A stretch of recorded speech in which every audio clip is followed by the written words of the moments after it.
Solomon writes in Proverbs 18:22, "He who finds a wife finds what is good and receives favor from the Lord."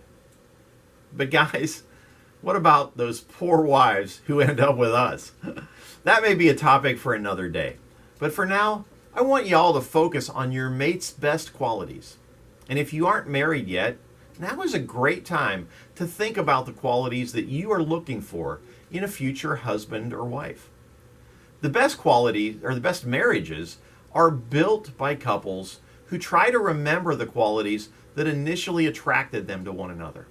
If you want to build a happy marriage or improve a less than happy one, do these 4 things. Number 1, list your mate's best qualities. Let's see. Deb is kind. She loves students. She has a servant's heart. She puts Jesus first over everything.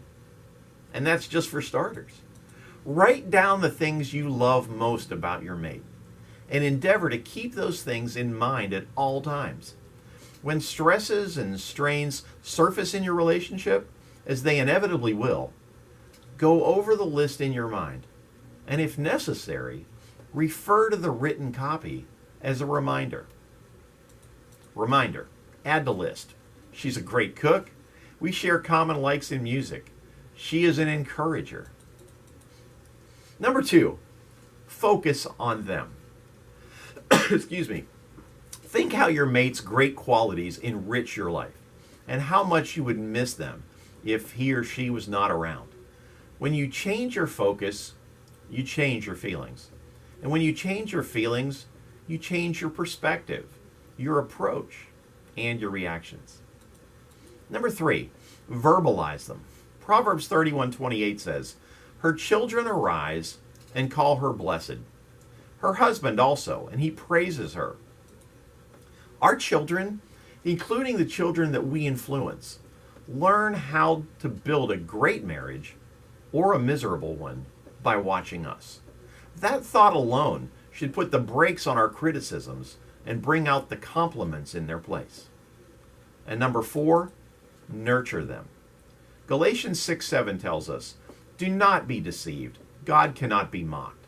A man reaps what he sows."